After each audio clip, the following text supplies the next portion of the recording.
सबसे पहले डॉक्टर बाबा साहब अम्बेडकर और महात्मा फुले जयंती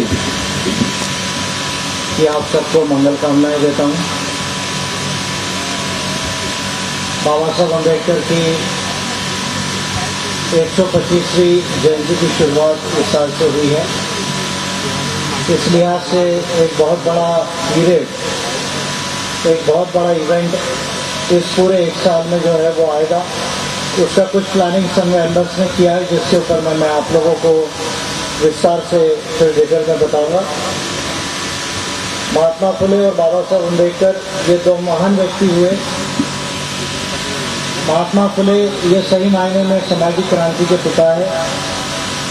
सही मायने में आधुनिक भारत की शुरुआत महात्मा फुले के मूवमेंट से होती है। ओबीसी में से 75 साल मूवमेंट चला। महात्मा फुले और शाहू महाराज का जो मूवमेंट था 75 ईयर, वो ओबीसी का आंदोलन था। इस बात को हमें समझने की जरूरत है।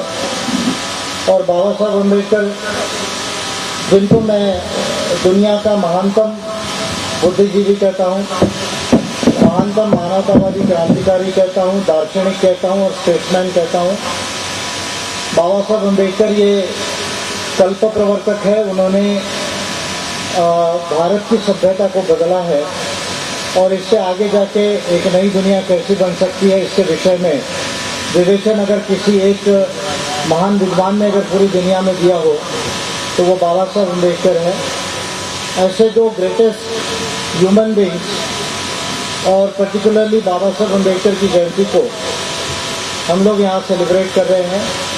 मैं समझता हूँ कि ये गंभीर विषय है और हमारे जो आज के चीफ गेस्ट है रमेश सेठा सर, कर्नावत मैडम भी है, वो कल हमारे साथ में रहेंगी। कल वो हमारे बीच में अपने विचार रखेंगी, लेकिन आज वो सीरियस है इसलिए आज से वो पार्टिसिपेट कर रही है। रमेश सेठा सर ने काफ़ी रिस्क लेकर और काफ़ी करेज लेकर जो है चीफ गेस्ट बनने का निर्णय लिया और वो इस निर्णय पर कामयाब रहे। मैं समझता हूँ ऐसे 2-4 IAS ऑफिसर और अगर एमपी में हो जाए और एम्प्लॉयज़ हो जाए तो एमपी को बदलने में ज़्यादा समय नहीं लगेगा। बाकी जो गेस्ट लोग हैं, संघ मेंबर्स के ऑर्गेनाइजर जो राजस्थान से, यूपी से,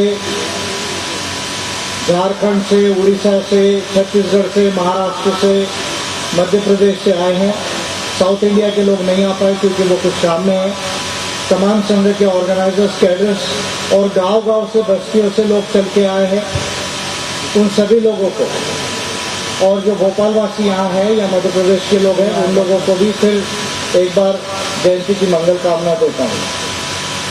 साथियों, ये आज जो 2 सब्जेक्ट्स रखे हैं और 2 दिन का जो राष्ट्रीय आयोजन हम लोगों ने रखा हुआ है, तो वैसे तो डॉक्टर अम्बेडकर जयंती पूरे देश और दुनिया में होती है। अभी ये कोई फैक्ट बताने की बात नहीं। मैं बार बार कहता हूँ, एक बार मैं वर्धा से जा रहा था।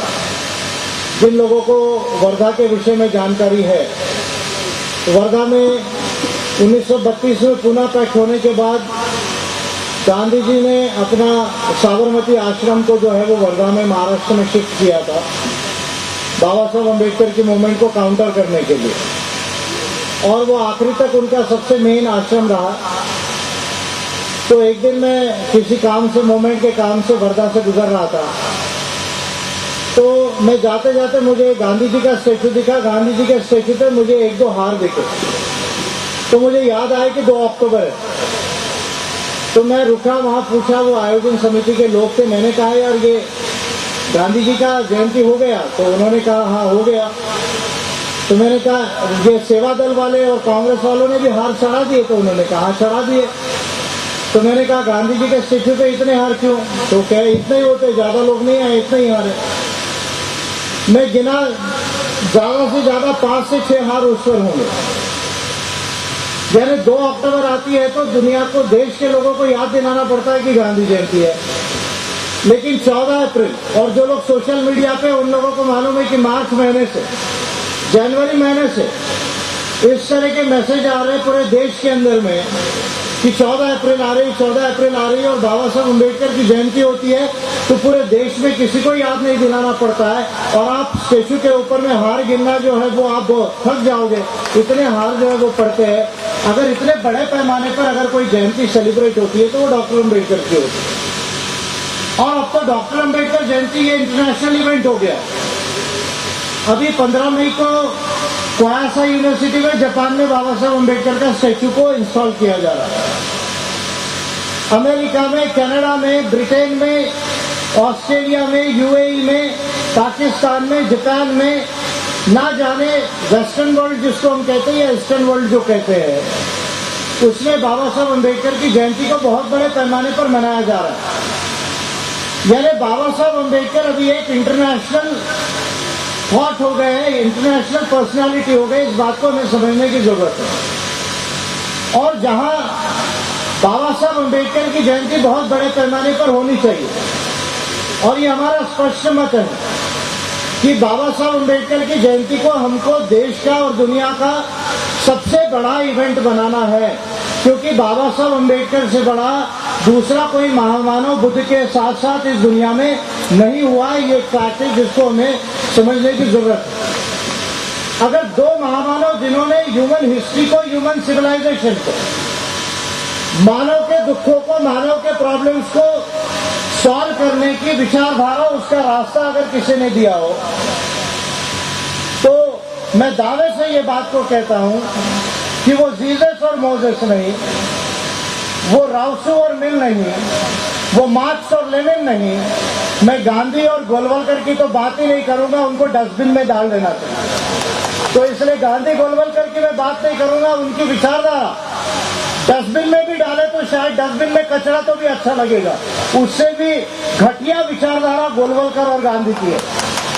आरएसएस और बीजेपी के लोग सुनो, विजय मानकर भोपाल में आके, तुम्हारे आरएसएस के गढ़ में आके गोलवलकर को बोल के गया, आरएसएस को बोल के गया, गांधी को बोल के गया। जहां तक मेरी आवाज आती है, आरएसएस और बीजेपी के लोग सुनो, विजय मानकर आया और बोल के गया। और आरएसएस के लोगों के अंदर अगर दम होगा, अगर तुम्हारे अंदर इंटेलेक्चुअल बात होगी, अगर तुम्हारे माँ ने तुमको दूध पिलाया होगा और वेदों से लेकर पढ़ाई की होगी, तो विजय मानकर के आगे आरएसएस और बीजेपी के लोग आकर खड़े हो। मैं आपको बताता हूं कि देश और दुनिया में ग्रेटेस्ट कौन है। ये झगड़ा है, पर ये झगड़े में गोली नहीं चलेगी। फर्क इतना है कि झगड़ा है, झगड़े में गोली नहीं चलेगी, झगड़े में विचार से झगड़ा होगा। और जब विचार से मानवतावाद का झगड़ा होता है, तब रेवोल्यूशन आता है। बाबा साहब अम्बेडकर और बुद्ध से बड़ा महामानव ये पूरे दुनिया में नहीं हुआ, और इसके ऊपर में मैं विस्तार से बोलूंगा। लेकिन आज जो दो विषय लिए, या ये पूरा जो राष्ट्रीय आयोजन, इसमें कुछ चेयर्स खाली है। चेयर शायद इसलिए खाली है क्योंकि जो लोग चेयर पर बैठ नहीं सकते, इसलिए शायद चेयर खाली है। भोपाल पर्टिकुलरली थेटे सर ने कहा कि चेयर्स खाली क्यों है। मुझे ऐसा लगता है सर, चेयर खाली इसलिए क्योंकि ये चेयर पर बैठने की उनकी पात्रता नहीं है, इसलिए वो चेयर खाली रहे कुछ दिन तक तो अच्छा है। जो भी चेयर में वो बैठे हो, बड़ी बड़ी चेयर्स में बैठे हो, IAS की चेयर्स में बैठे हो, या कोई क्लास 1 क्लास 2 के पोस्ट पर बैठे हो, लेकिन एम्बस के इस राष्ट्रीय आयोजन की चेयर्स में बैठने की अभी उनकी पात्रता नहीं हुई है। और थोड़ा अगर खुला दिमाग करते तो मुझे लगता है कि जरूर जो है वो आकर बैठते, तो कुछ चीजें वो सीखते थे।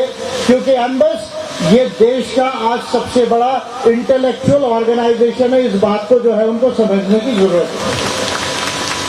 तो ये 2 दिन का राष्ट्रीय आयोजन केवल सेलिब्रेशन के लिए नहीं, 14 अप्रैल को, 13, 14, 15 को और पूरा अप्रैल महीने में तो देश भर में बैंड बाजे के साथ, डांसर्स के साथ, गानों के साथ, आर्ट एंड कल्चर के साथ बाबा साहब अम्बेडकर को रेफरेंस दिया जाता है। लेकिन बाबा साहब अम्बेडकर केवल एक पर्सनालिटी नहीं, बाबा साहब अम्बेडकर या अम्बेडकरिज्म एक थॉट है। अम्बेडकरिज्म एक थॉट है, अम्बेडकरिज्म एक विचारधारा है, अम्बेडकरिज्म एक तत्वज्ञान है, एक फिलॉसफी है, अम्बेडकरिज्म एक पॉलिसी है, एक नीति है। और अम्बेडकरिज्म ये मानव मुक्ति की और दुनिया के पुनर्रचना का एक मार्ग भी है। That's what I always say. That what is Ambedkarism?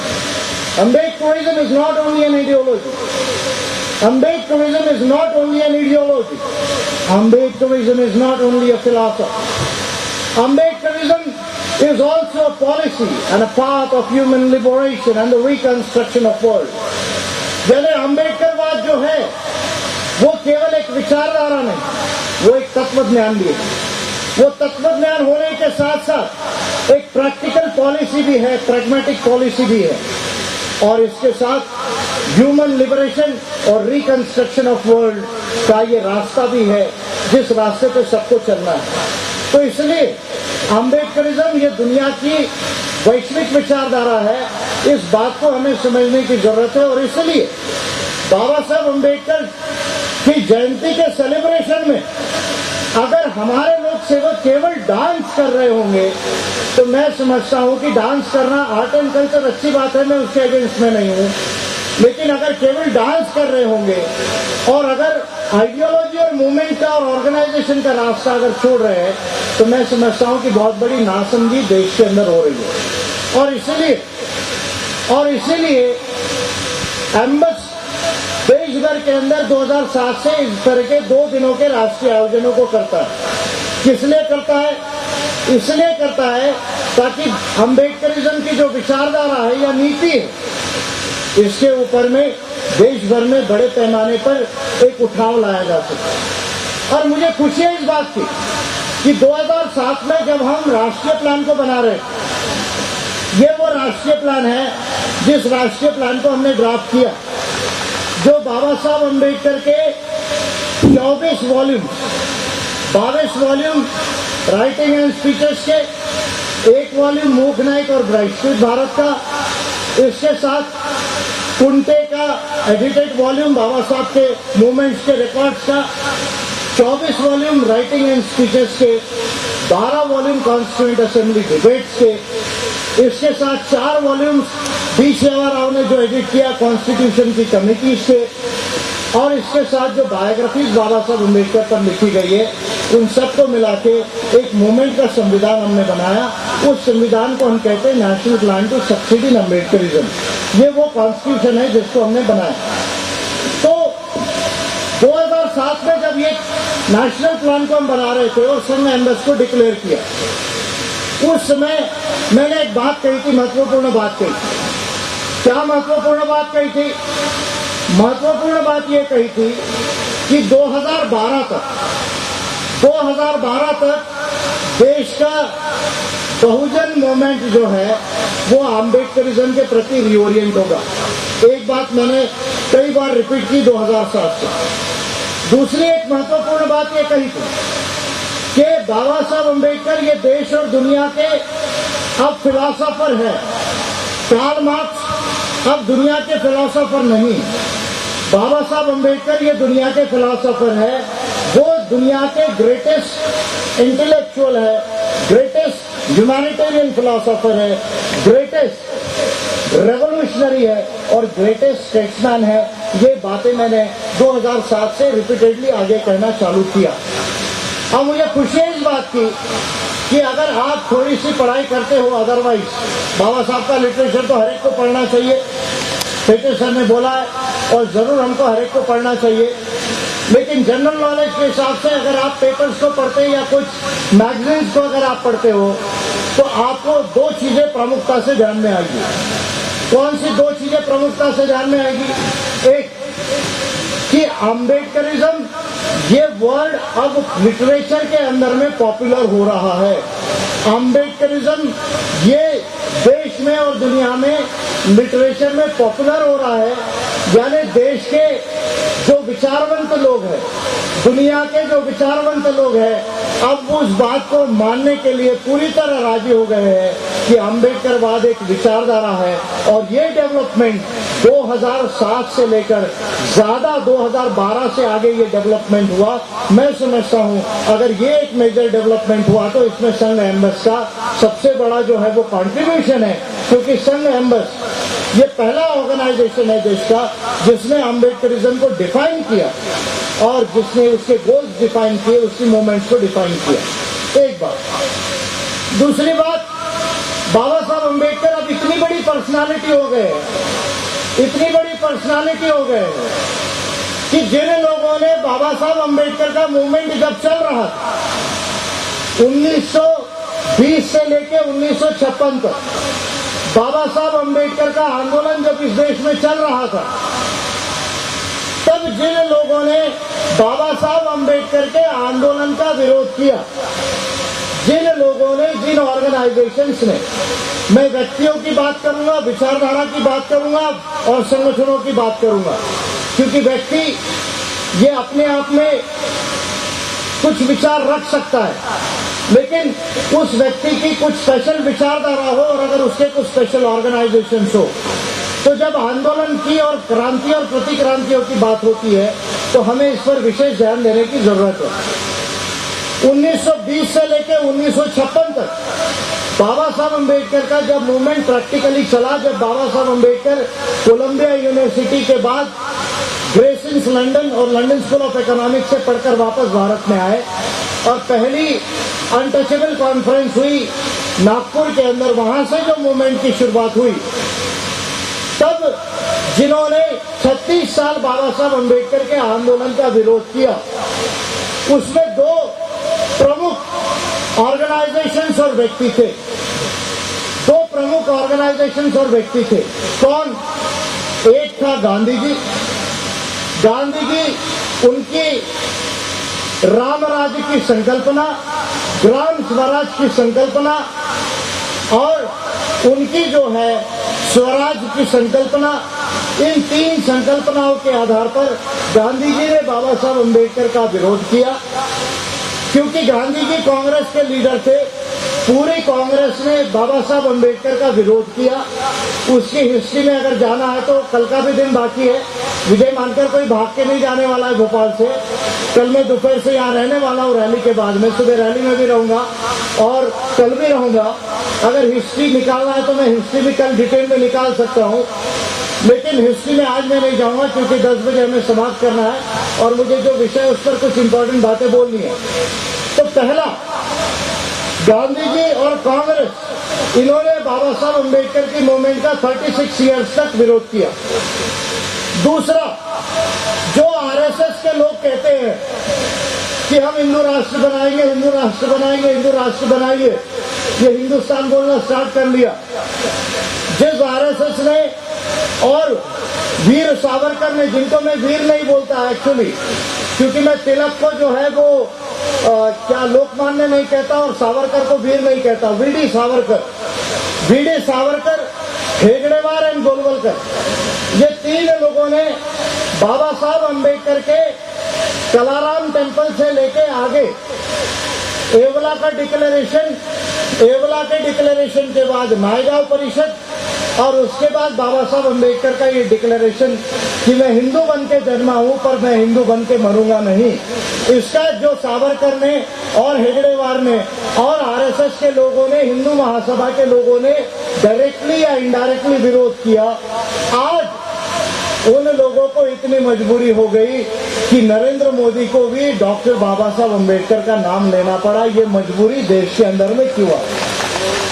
ये मजबूरी देश के अंदर में क्यों आई, इस बात को समझने की जरूरत है। और अब मेरे हाथ में ये 5-6 झंडे हैं और ये ऑर्गेनाइजर है। ये 5-6 झंडे और ऑर्गेनाइजर है, जिसको बीमारू स्टेट्स के लोग ऐसा मानते हैं कि ये मैगजीन बहुत वैचारिक है।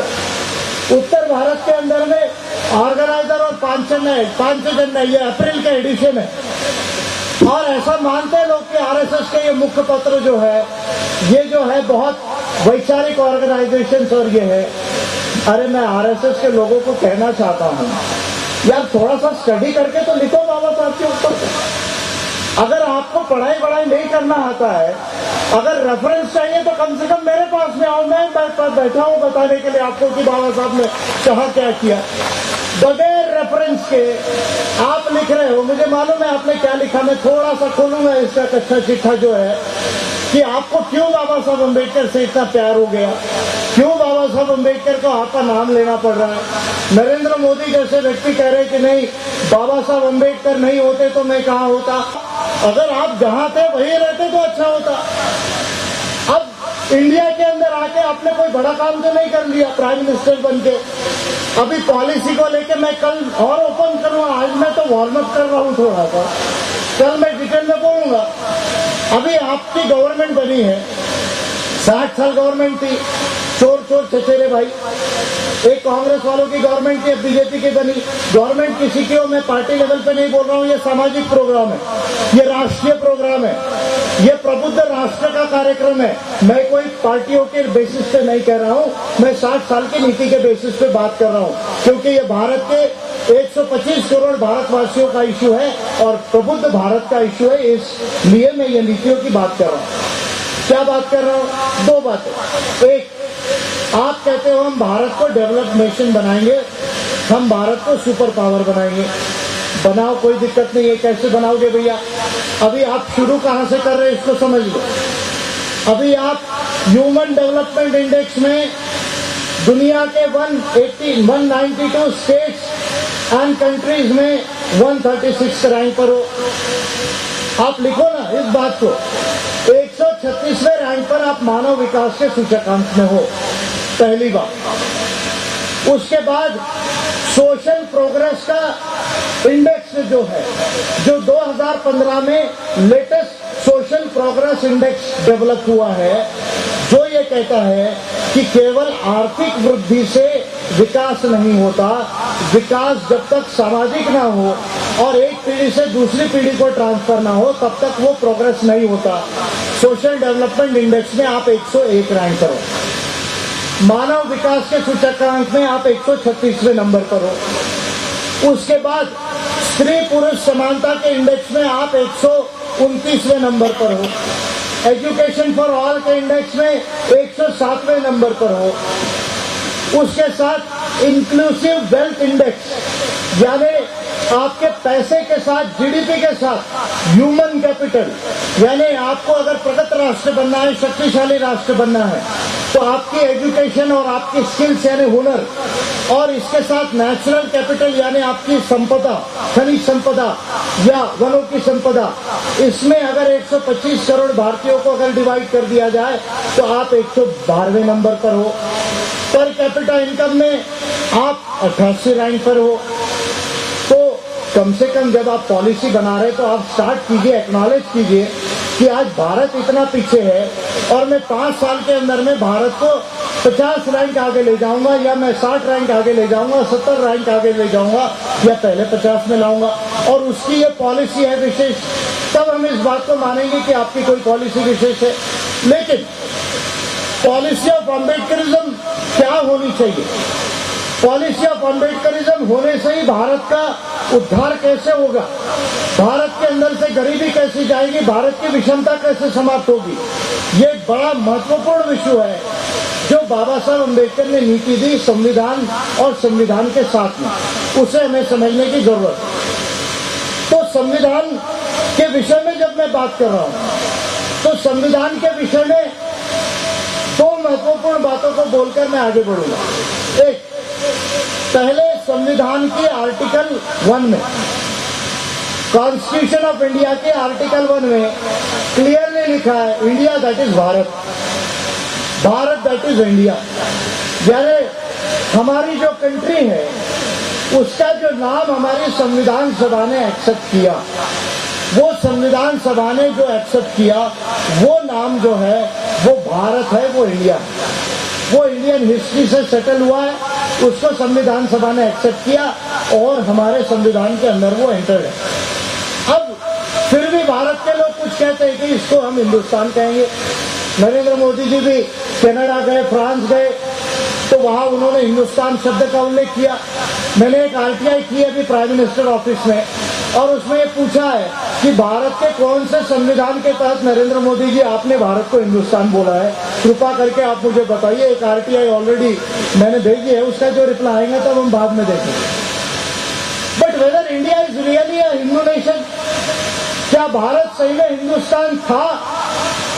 जो आरएसएस के लोग क्लेम करते हैं कि भाई ये हिंदू राष्ट्र है, हिंदू राष्ट्र है, हिंदू राष्ट्र है। अरे मूर्खो, कम से कम भारत के इतिहास को, कल्चर को समझना सीखो। नहीं सीख सकते तो झूठ मत बोलो। पहले इंडिया में बहुत गाली खा रहे हो और अब पूरी दुनिया ग्लोबलाइज हो गई है। कहीं ऐसा ना हो कि सारे वर्ल्ड में आपको गाली मिले कि ऐसे कौन से विचार के पागल लोग आ गए इस देश और दुनिया के अंदर। कहां से हिस्ट्री की शुरुआत होती है? कौन से वेद? कहां से वेद? वेदों का निर्माण हुआ 1600 साल पहले ईसा के पूर्व, यानी आज से 3600 साल पहले। अभी 2000 साल हम जोड़ेंगे, उसमें 1600 साल अगर हम जोड़ेंगे तो 3600 years before the Vedas were created. What before the Vedas? What was the civilization of India? Bharat की सभ्यता क्या थी? भारत की सभ्यता, अगर आज से हम 9000 साल पहले जाते तो पहला सभ्यता का, सिविलाइजेशन का जो सिटी मिलता है मेहरगढ़, जो अभी पाकिस्तान के अंदर है मेहरगढ़, जहां से नाग असुर सिंधु सभ्यता का, नाग असुर सिंधु सभ्यता का अर्बन फेज नहीं रूरल फेज चालू होता। यानी जब हमारी मोहनजोदारो हड़प्पा की सिटीज नहीं बनी थी उस समय शहरीकरण नहीं हुआ था, लेकिन नाग असुर सिंधु सभ्यता का पहला जो प्लेस है मेहरगढ़, जो BC 7000 ईयर्स पहले था, यानी आज से 9000 साल पहले था। उसके बाद धोलवीरा, चिनंदारो, इस तरह के जो प्लेसेस है, लोथल, और उसके बाद जो मोहनजोदारो और हड़प्पा है। आज हमारे लोग कह रहे भारत के अंदर कि हम स्मार्ट सिटी बनाएंगे। अच्छी बात है, बनाओ, स्मार्ट सिटी बनाओ, स्मार्ट विलेजेस भी बनाओ, स्मार्ट सिटी बनाओ, स्मार्ट विलेजेस बनाओ, लेकिन इस बात को मत भूलो कि भारत की सभ्यता में पहली स्मार्ट सिटी बनाने वाले, मोहनजोदारो और हड़प्पा बनाने वाले ये नाग असुर लोग हैं। ये हम लोग हैं इस देश के, ये इस देश के आर्यंस नहीं है। इस बात को समझने की जरूरत है। अब अगर देश की सभ्यता 9000 10,000 साल पहले इस देश में नाग असुर सिंधु सभ्यता थी, और नाग असुर सिंधु सभ्यता ये भारत और भारत से लेकर मेसोपोटामिया तक उसके रिलेशन थे। नागों के कल्चर का सिंबल इजिप्ट तक मिला, नागों के कल्चर का सिंबल मैक्सिको तक मिला है, एस्टेक सिविलाइजेशन इनका सिविलाइजेशन में मिला है। और ज्यादा दूर जाने की जरूरत नहीं, ये सांची के स्तूप में जाकर देखो, भगवान बुद्ध को प्रोटेक्ट करते हुए आपको नाग मिलेंगे। ये नागों का कल्चर इस मालवा के अंदर में जो है वो मौजूद था। ये हमारा हिस्ट्री है। और वेदों में क्या है आपके? What is there in the Vedas? आपने कितना वेद पढ़ा ये मुझे बताओ। मैं पूना के और नागपुर के सो कॉल्ड एरियल और एंटीना को पूछ रहा हूं, कितना वेद पढ़ा ये बताओ आप मुझे। वेद तुमने पढ़ा तो भी क्या एरियल और एंटीना के लोगों ने? एक तो संस्कृत आप कहते हो कि बहुत अच्छी भाषा है, झूठ मत बोलो। अगर मुंडारी नहीं होती, संताली नहीं होती, ये मेरे झारखंड के लोग हैं, हाथ ऊपर करो, संताली और मुंडारी नहीं होती तो संस्कृत का जन्म इस दुनिया के अंदर नहीं होता था। मुंडारी और संताली आदिवासी भाषा ये संस्कृत की मदर लैंग्वेजेस है। कहां से लाया संस्कृत आपने? द्रविडियन भाषा जो है उससे एबोरिजिनल भाषा है। संस्कृत भाषा आपने पढ़नी नहीं दी। वेद के अंदर क्या लिखा हुआ है मैं ब्रीफ बातें कहूंगा, क्योंकि ये झगड़ा चल रहा है। आप इसको हिंदुस्तान कह रहे हैं इसलिए हमको बोलना पड़ रहा है। अगर आप नहीं बोलते तो हम नहीं बोलते। आप अगर बोलोगे तो ये 10,000 साल नहीं, अगर आने वाला और 10,000 साल भी झगड़ा करना पड़े तो हम करेंगे, क्योंकि 3600 साल से झगड़ा हो रहा है इस देश के अंदर में। जब से आर्यन कल्चर आया तब से ये देश में झगड़ा हो रहा है, और हमारी ये झगड़े की तैयारी 3,500 साल नहीं, अगर 3.5 लाख साल भी लगा तो इंसानियत के लिए हम झगड़ा करने के लिए तैयार है। वो हमारे कल्चर है, वो हमारा रूप है। What is the hell is there in the Vedas? जिन्होंने वेद पढ़ा होगा, तुम्हारे लाइब्रेरी में नहीं, विजय मानकर के लाइब्रेरी में है, जो अभी तुम्हारे लाइब्रेरी में नहीं आया, वो जेमेसन का वेद मेरे लाइब्रेरी में पढ़ा है, 2014 में पब्लिश हुआ। तुम्हारे लाइब्रेरी में नहीं होगा। भारतीय विद्या भवन ने प्रसन्ना गौतम का वेद मेरे लाइब्रेरी में पढ़ा हुआ है, 4 वॉल्यूम 3 वॉल्यूम। और वो वेद पढ़ के मैं यहाँ आया हूँ, इसलिए दहाड़ रहा हूँ। जो वेद को आप कहते हैं कि वेद से ओरिजिन हुआ, मैं कह रहा हूँ वेदों के अंदर कुछ नहीं है। वेदों के अंदर कुछ नहीं है। वेदों के अंदर 90% अगर कुछ है तो सिर्फ ये है, 4 चीजें हैं। क्या 4 चीजें हैं? War, war, war, wealth, wine and 4 women. वेदों के अंदर 4 डब्ल्यूज है। क्या 4 डब्ल्यूज है? वॉर, मारो, दस्यु को मारो, दस्यु को मारो, वृत्ति को मारो, मारो इंद्र इनको मारो, अग्नि इनको मारो, मारुत इनको मारो, इनकी गाय लूट कर लाओ, इनका सोना लूट कर लाओ। वेदों के अंदर 70% ये मिलेगा। लड़ाई करो, उनकी संपत्ति हमको लाओ, यही वेदों का मंत्र है। और इसके साथ में मिलेगा वाइन। आओ इंद्र सोम पियो, हमने आपके लिए सोम बनाई है, सोम पियो, मस्त हो जाओ, ये आपको एनर्जी देगी। और इंद्र ये कुछ अच्छी हमारी लड़कियां है, इसको ले लो। ये जो है ये भी माइनर रेफरेंसेस मिलते हैं। अरे what the hell you are talking about Vedas in India? कहां से तुम्हारे हिंदू संस्कृति का ओरिजिन है? ये बोलना पड़ रहा है मुझे, मैं नहीं बोलने वाला था। लेकिन आप प्रधानमंत्री अगर जाकर फ्रांस के अंदर, अगर कनाडा के अंदर हिंदुस्तान अगर वर्ड बोलेगा, हिंदू राष्ट्र की अगर कोई बात करेगा, तो ध्यान रखो, न भारत कभी हिंदू राष्ट्र था, न कभी हिंदू राष्ट्र बन सकता है। अगर भारत कुछ था तो ये प्रबुद्ध भारत था, प्रबुद्ध राष्ट्र था, और ये प्रबुद्ध राष्ट्र ही रहेगा। इस बात को ध्यान में रखने की जरूरत है। तो भारत की सभ्यता की शुरुआत ये वेदों से नहीं होती। भागवत सुनो, और ये मत सोचो कि यहाँ 2000 लोग बैठे हुए हैं, ये मेरा वीडियो शूट हो रहा है। और ये वीडियो, अब हम इतने ताकतवर हो गए फेसबुक के वजह से। और ये जो न्यूट्रलिटी ऑफ इंटरनेट का मसला चल रहा है ना, कि इंटरनेट की न्यूट्रलिटी को मेंटेन करो, ये जो साजिश हो रही है कि इंटरनेट को कंपनियों को दे दो, ये इसलिए हो रहा है कि अब अम्बेडकराइट लोग और पर्टिकुलरली अनबस इतना बड़ा हो गया है सोशल मीडिया में कि 1.5 करोड़ लोगों को एक क्लिक में हम जो है मैसेज देते हैं एक दिन के अंदर। इसलिए जो है ये परिस्थिति आई। सेठे सर ने मीडिया की बात की, वी वेलकम हिम। सर अगर जब भी मीडिया का कोई प्लानिंग करेंगे, ये करेंगे, संघ उनके साथ में है, संघ उनके साथ में है। और मैं चाहता हूं कि टेटे सर आगे आए, इस तरह का मीडिया ये करे। 4-5 साल बचे हुए हैं और थोड़ी तकलीफ है, उसके बाद हम तकलीफ देना चालू करेंगे। समझ रहे? जब जो है तकलीफ दूसरों को होगी तब ये सुधरने वाले, ऐसे नहीं सुधरने वाले। मुझे मालूम है, भले बंदूक नहीं उठाएंगे, हम गोली नहीं मारेंगे, लेकिन हम आपको विचारों से इतना मारेंगे, इतना मारेंगे, इतना मारेंगे कि आपकी आने वाली पीढ़ी भी सोचेगी कि लड़ना नहीं कभी बुद्धिस्ट अम्बेडकराइट लोगों से, ये देश में दुनिया में लड़ना नहीं, ये आपकी पीढ़ियां भी जो है वो घबराएगी। तो इसलिए किस वैदिक कल्चर की बात आप करते हो? वेद से भारत की सभ्यता की शुरुआत नहीं होती है। और बाबा साहब अम्बेडकर ने स्वयं इस बात को कहा है। बाबा साहब अम्बेडकर ने द अनटचेबल्स लिखा 1948 में। आरएसएस के लोगों सुनो, ये 5-6 जन्या और ऑर्गेनाइजर को कचरे के डब्बे में विजय मानकर डाल रहा है। ये 5-6 जन्या और ऑर्गेनाइजर को कचरे के डब्बे में विजय मानकर डाल रहा है।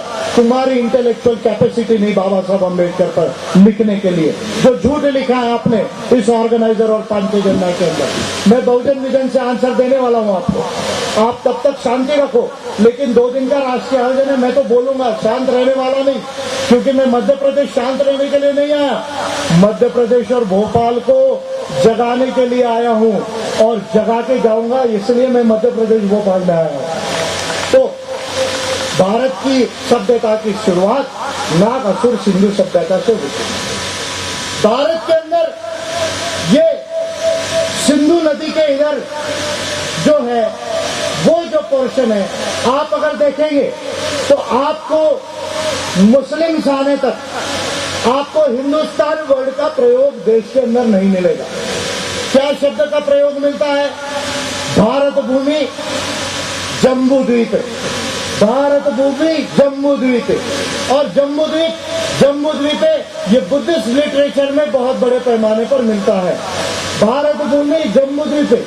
जब तक 700 AD में मोहम्मद बिन कासिम जब तक भारत में नहीं आए तब तक आपको भारत में हिंदू वर्ड नहीं मिलेगा, हिंदुस्तान वर्ड नहीं मिलेगा। इस एक बात को समझने की जरूरत है। तो मैं पूछ रहा हूँ आरएसएस के लोगों को, पर्टिकुलरली पूछ रहा हूँ कि भाई आप इसको हिंदुस्तान किस आधार पे बोल रहे, एक महान मतदार, महत्वपूर्ण बात। दूसरी बात कि भारत की जो सभ्यता, पहली शहरी सभ्यता, पहली ट्रेड की सभ्यता, पहली एग्रीकल्चर और इरिगेशन की सभ्यता, पहली सेक्युलर सभ्यता, पहली नेचर वर्शिप की सभ्यता, मैंने आपको 5 चीजें कही कि पहली शहरीकरण की सभ्यता, पहली व्यापार की सभ्यता, पहली सेक्युलर सभ्यता यानी धर्म और राज्य ये सेपरेट होगा, और पहली इरिगेशन की सभ्यता। ये जो सारी सभ्यता थी और प्रकृति के आधार पर जो नेचर वर्शिप होना चाहिए, ये तमाम सभ्यताएं सबसे पहले अगर आपको कहीं मिलेगी तो वो नाग असुर सभ्यता में मिलती है।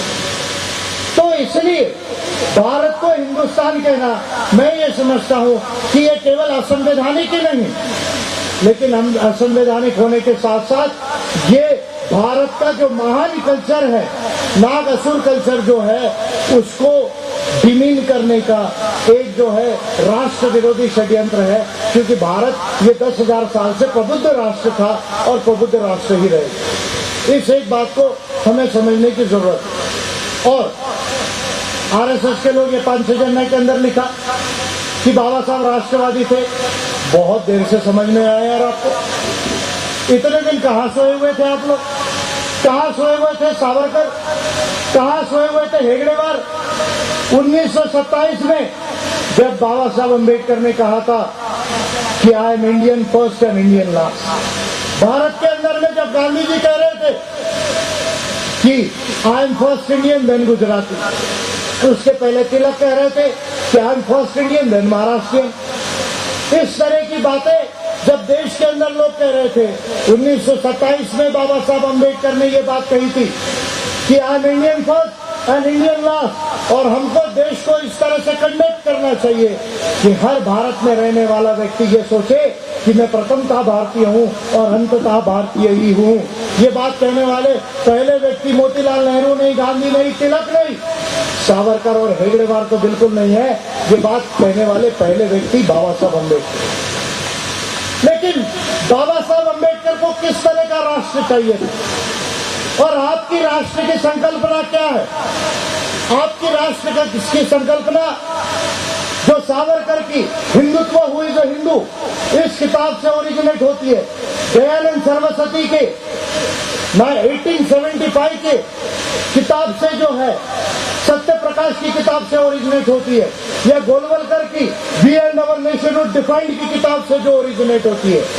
बाबा साहब अम्बेडकर की राष्ट्र की संकल्पना और हेगड़ेवार की और सावरकर और गोलवलकर की राष्ट्र की संकल्पना ये टोटली डिफरेंट है।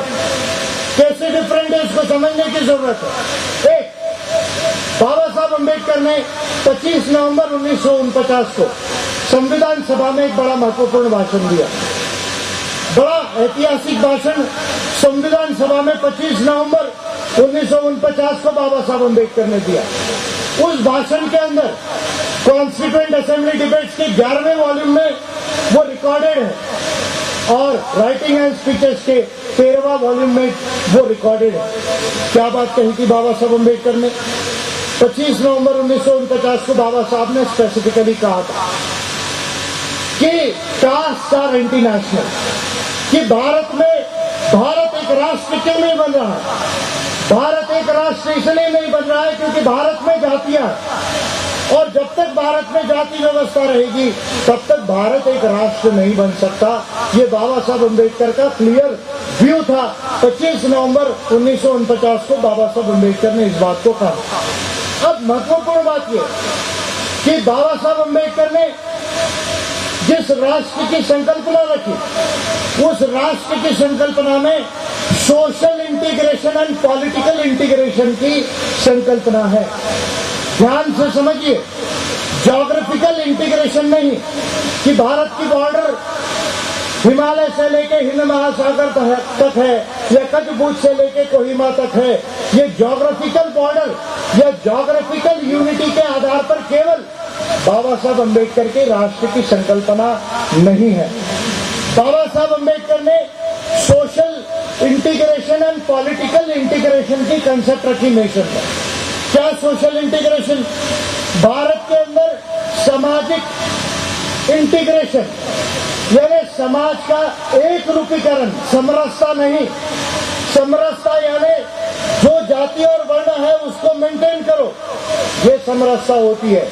बाबा साहब के पूरे लिटरेचर में समरसता ये शब्द आपको मराठी में भी नहीं मिलेगा, इंग्लिश में तो मिलने का सवाल ही नहीं, क्योंकि बाबा साहब का 90% लिटरेचर ये इंग्लिश में है। आपको हिंदी में नहीं मिलेगा, मराठी में नहीं मिलेगा। आरएसएस के लोगों को चैलेंज कर रहा हूं, मुझे एक वर्ड बाबा साहब के लिटरेचर से समरसता का लाकर दिखाओ, मैं आपको मानूंगा कि आपको अम्बेडकर का एक आता है, ये मैं आपको मानूंगा।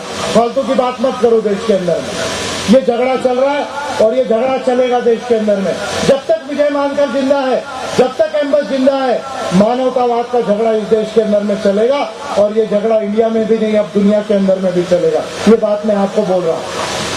तो बाबा साहब अम्बेडकर का ये फर्म बिलीफ था। क्या बिलीफ था? कि जब तक भारत में एनिहिलेशन ऑफ कास्ट नहीं होगा, जब तक जाति पाति का बीज नाश नहीं होगा, तब तक भारत में सामाजिक एकीकरण नहीं हो सकता। और एनिहिलेशन ऑफ कास्ट के लिए बाबा साहब अम्बेडकर ने थ्योरी रखी 1936 में। और जो एनिहिलेशन ऑफ कास्ट आज कम्युनिस्ट मैनिफेस्टो और दास कैपिटल से भी बड़ा ग्रंथ है। जो कार्ल मार्क्स को मानने वाले लोग कहते हैं कि कम्युनिस्ट मैनिफेस्टो या दास कैपिटल बड़ा बुक है, मैं ये कहता हूं नहीं, कि एनिहिलेशन ऑफ कास्ट से बड़ा बुक। उस एनिहिलेशन ऑफ कास्ट में बाबा साहब अम्बेडकर ने स्पेसिफिकली जाति के ओरिजिन की थ्योरी रखी। क्या थ्योरी रखी जाति के ओरिजिन की? बाकी सोशियोलॉजिस्ट और एंथ्रोपोलॉजिस्ट लोगों ने इस ओरिजिन ऑफ कास्ट की थ्योरी को इग्नोर किया। जाति कहां से आई? जाति अमेरिका में क्यों नहीं? जाति इंग्लैंड में क्यों नहीं? जाति जापान में क्यों नहीं? जाति ऑस्ट्रेलिया में क्यों नहीं? जाति श्रीलंका में क्यों नहीं? श्रीलंका में बाद में गई, वो तमिल लोग गए तक। भारत जाति बर्मा के अंदर क्यों नहीं? भारत में और नेपाल में ही जातियां क्यों? कहां से जाति का ओरिजिन हुआ? बाबा साहब अम्बेडकर की एनिहिलेशन ऑफ कास्ट 1936 का जो ग्रंथ है उसमें, और द अनटचेबल्स, ये जो एसेस है, एसेस ऑन अनटचेबिलिटी, इसको अगर आप पढ़ेंगे तो मैं ये समझता हूँ वॉल्यूम 5, वॉल्यूम 1 और वॉल्यूम 7 के अंदर बाबा साहब अम्बेडकर ने जाति के ओरिजिन की थ्योरी के ऊपर लिखा है। क्या लिखा है बाबा साहब ने? जाति के ओरिजिन के थ्योरी पे बाबा साहब अम्बेडकर ने ये कहा कि जाति ये शास्त्रों ने निर्माण की, ये ब्राह्मणिकल वर्ग ने निर्माण किया है। वेरी इंपॉर्टेंट, मैं 3 रेफरेंसेस आपको साइट कर रहा हूं। कौन से रेफरेंसेस साइट कर रहा हूं? Annihilation of caste, writing and speeches of doctor Ambedkar volume number 1, then essays on untouchability volume number 5, और थोड़ा द अनटचेबल्स को पढ़ेंगे तो उसमें भी मिलेगा। क्या बेसिक थ्योरी है बाबा साहब की? कि जाति को शास्त्रों ने क्रिएट किया, हिंदू धर्म ने जाति को क्रिएट किया। टू बी वेरी प्रिसाइज, बाबा साहब अम्बेडकर का स्पष्ट मत है कि हिंदू धर्म ने जाति को क्रिएट किया। इसका रेफरेंस अगर चाहिए तो ऋग्वेद का 10वें मंडल का 90वां सूक्त जो है उसका 12वां हाइम अगर आप पढ़ेंगे, टू बी मोर प्रिसाइज, 10वां मंडल 90 सूक्त का 12वां हाइम अगर आप पढ़ेंगे, 12वां मंत्र अगर पढ़ेंगे, तो आपको ये थ्योरी मिलेगी कि ब्रह्मा के मुंह से कौन पैदा हुआ?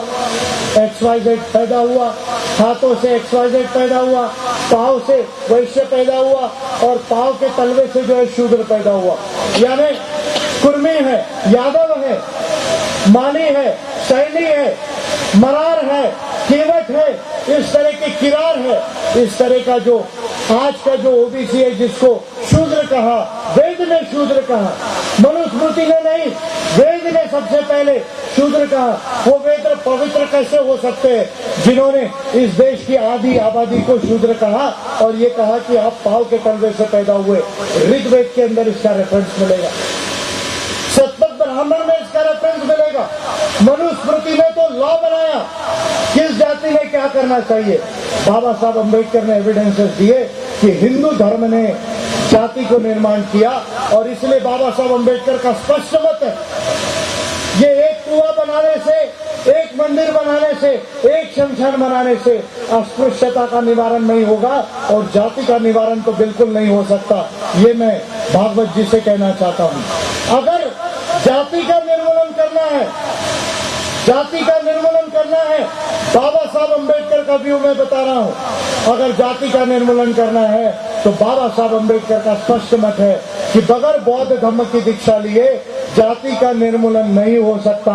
ये बाबा साहब अम्बेडकर का ओरिजिनल व्यू है और अगर कोई इसको चैलेंज करना चाहता है तो वो आके मुझसे डिस्कस कर सकता है।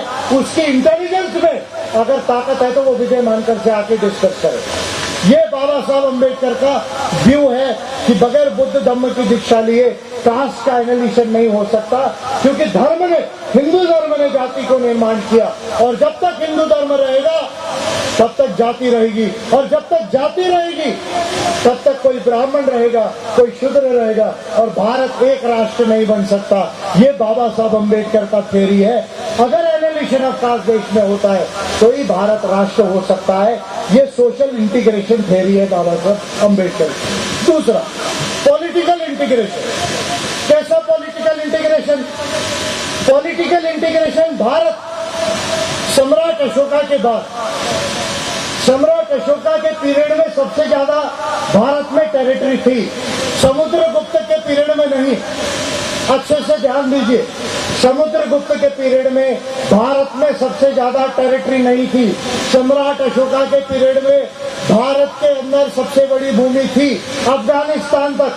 भारत अगर एक संघ था तो अशोका के पीरियड में था और अशोका का शासन, ये सांची का स्तूप, आज मैं यहाँ आया हूँ तो मुझे बताना जरूरी है कि सम्राट अशोका सम्राट बनने के पहले विदिशा के मेयर थे। ये हिस्ट्री को पढ़ के आपको देखना चाहिए।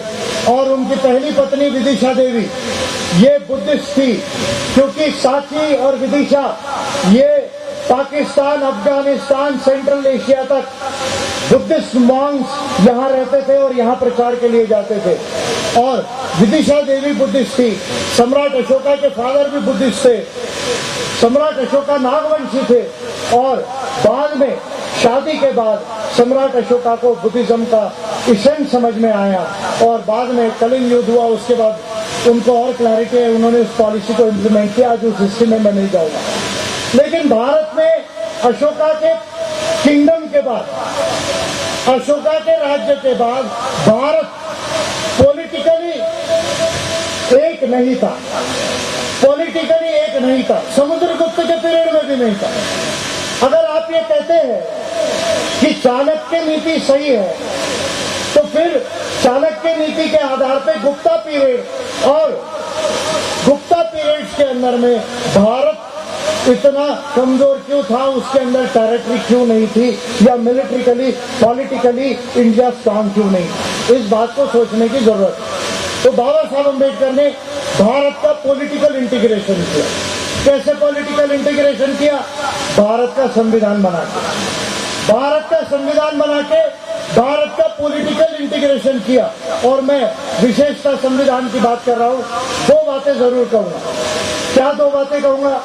कि दुनिया के अंदर सबसे लेंथीएस्ट कॉन्स्टिट्यूशन ही नहीं, सबसे बेस्ट कॉन्स्टिट्यूशन अगर कोई होगा तो वो भारत का संविधान है। इस बात को पूरी दुनिया जो है आज एक्नॉलेज कर रही है। और ये संविधान सभा ने केवल 141 ड्राफ्टिंग कमेटी ने केवल 141 दिन में बनाया, यानी 4 महीना 20 दिन में केवल ड्राफ्टिंग कमेटी, जिसके चेयरमैन बाबा साहब अम्बेडकर थे, उन्होंने केवल 4 महीना 20 दिन में कॉन्स्टिट्यूशन बनाया।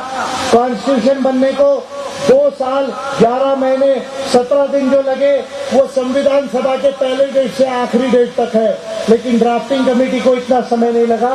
ड्राफ्टिंग कमेटी को केवल 4 महीना 20 दिन लगा। तो मैं कभी कभी ये कहता हूँ कि देश के लोग कहते हैं कि गांधी जी ने बाबा साहब को संविधान लिखने का मौका दिया, ऐसा कुछ लोग कहते हैं। तो मैंने एक बार कहा था मजाक में कि यार गांधी जी ने इतनी गलती क्यों कर दी? गांधी जी भी एडवोकेट थे, नेहरू भी एडवोकेट थे, राजगोपालाचारी भी एडवोकेट थे, और ये हमारे जो वल्लभ भाई पटेल है वो भी एडवोकेट थे। अभी उनका स्टेच्यू बन रहा है गुजरात के अंदर, अच्छा है बनाओ, कोई दिक्कत नहीं, पर थोड़ा हाइट ज्यादा हो रही है, उसको ध्यान में रखो। वो हाइट ज्यादा हो गई, गिर सकता है वो स्टेच्यू, क्योंकि जरूरत से ज्यादा हाइट हो रही है। अरे बाबा साहब अम्बेडकर नहीं होते ना, तो मैं चैलेंज से कह रहा हूँ, ये आप जो कह रहे हैं ना सरदार पटेल लोहा पुरुष है, लोहा पुरुष है, लोहा पुरुष है, लोहा पुरुष है, लोहा पुरुष है, लोहा पुरुष है, अरे वो लोहा पुरुष होंगे। हमारे भी कुछ लोग हैं कहते थे, हमारे इधर भी एक लोह महिला है, आयरन लेडी है, आयरन लेडी है, आयरन लेडी है, ऐसा हमारे भी बहुत लोग कहते थे।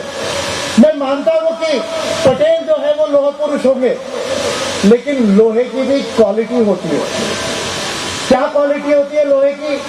एक होता है स्टेनलेस स्टील आयरन, जिसकी ताकत होती है बहुत ज्यादा मजबूत होता है, वो टूटता नहीं है, उसको जैसा चाहो आप मोल्ड कर सकते हो, लेकिन वो टूटता नहीं है।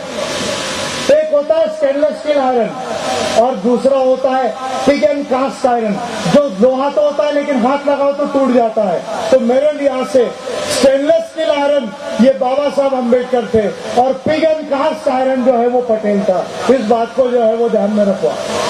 आपको थोड़ा इंजीनियरिंग वालों को जल्दी समझा, आप लोगों को नहीं समझ रहा है। कहाँ पिग आयरन पटेल थे? क्यों? 600 राज्य थे। Bhopal was a princely state, Hyderabad was a princely state, Alwar was a princely state, Travancore was a princely state, Kashmir was a princely state, और सारे संस्थानिक राज्यों ने ये घोषणा की थी कि हम भारत में एक आने के लिए तैयार नहीं।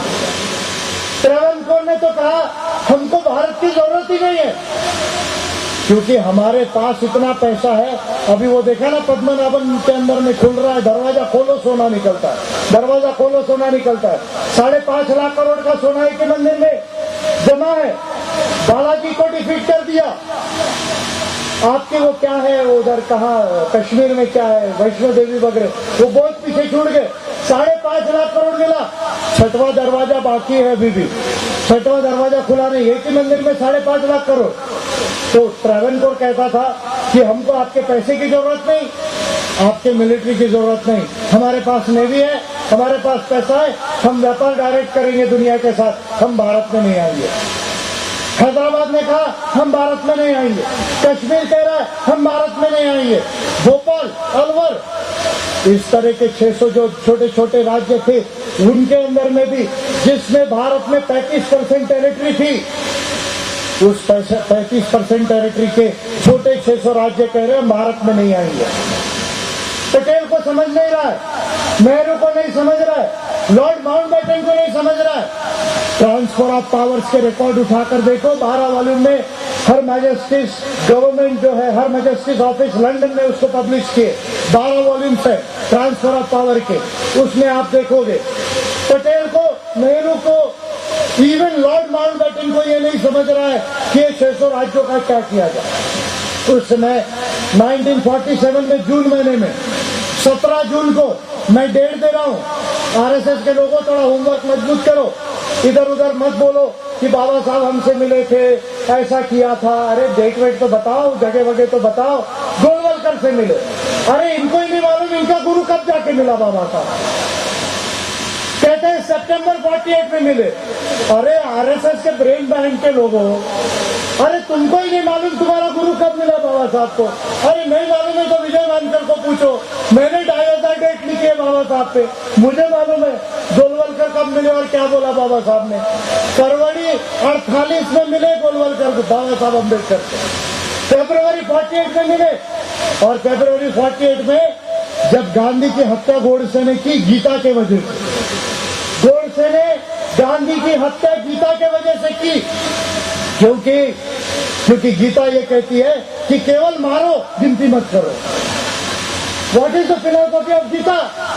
गीता कहती है केवल मारो, गिनती मत करो। अरे भाई Sushma Swaraj You may be the Minister of India. We will respect your executive orders. But please don't try to teach us Gita. मैं सुषमा स्वराज को ओपन लेटर लिखा है गीता के ऊपर में, और एविडेंसेस के बाद साथ प्रूव किया है कि गीता ये वॉर को पढ़ाती है, गीता वर्ण को पढ़ाती है और गीता महिलाओं को डिग्रेड करती है। ये विजय मारकर ने सुषमा स्वराज को ओपनली लिखा और सुषमा स्वराज से कहा कि गीता पे ये मेरे एविडेंसेस है, आपको अगर कुछ कहना है तो कहो। सुषमा स्वराज पार्लियामेंट में बहुत भाषण देती है, लेकिन विजय मानकर को 4 लाइन का आंसर नहीं दे सकी। ये इनकी इंटेलेक्चुअल कैपेसिटी है, ये इनकी इंटेलेक्चुअल कैपेसिटी है। To hell with your intelligence, damn squid, Brahmins are the biggest fools of the world. Brahmins are the biggest fools of the world. अगर सबसे बड़ा मूर्ख कोई होगा तो विजय मानकर ये कह रहा है कि ब्राह्मण दुनिया के सबसे बड़े मूर्ख है। अगर दुनिया में सबसे बड़ा विद्वान कोई हुआ तो बुद्ध और बाबा साहब अम्बेडकर हुए। इस बात को जो है वो ध्यान में रखने की जरूरत है। आपकी ताली नहीं बज रही, मैं जानता हूं कॉन्फिडेंस कम है। क्यों स्वाभिमान ने आप अपनी हिस्ट्री भूल गए कि आप कौन है? इस दुनिया को किसने विचारधारा दिया ये भूल गए। गोलवलकर मिले फरवरी 48 में, गांधी की हत्या हुई, गोडसे ने मारा और महाराष्ट्र के मराठाओं ने ब्राह्मणों की पिटाई की। उस दिन जैसे तमिलनाडु में 2 एरियल और एंटीना को मार पड़ी, तमिलनाडु में क्यों पड़ी? ऐसे नहीं पड़ी। हम किसी को मारने के फेवर में नहीं है, लेकिन ये मत भूलो कि अगर आप मुसलमानों को मार सकते हो, अगर आप क्रिश्चियन को मार सकते हो, तो कोई दिन ऐसा आएगा कि कोई आप पर भी हाथ उठा सकता है। ये बात बाबा साहब अम्बेडकर ने गोलवलकर को 48 में कही। गोलवलकर को ये कहा बाबा साहब अम्बेडकर ने कि जो पेशवाई में आप लोगों ने जहर बोया, उसी पेशवाई के जहर का फल जो है वो काट रहे हो। अभी भी सुधर जाओ, ये जाति की विषमता को छोड़ दो, जाति के जहर को छोड़ो, ये बड़े और छोटे की विचारधारा को छोड़ो, तब देश सुधर सकता है। ये गोलवलकर को बाबा साहब अम्बेडकर ने मुंह पर कहा।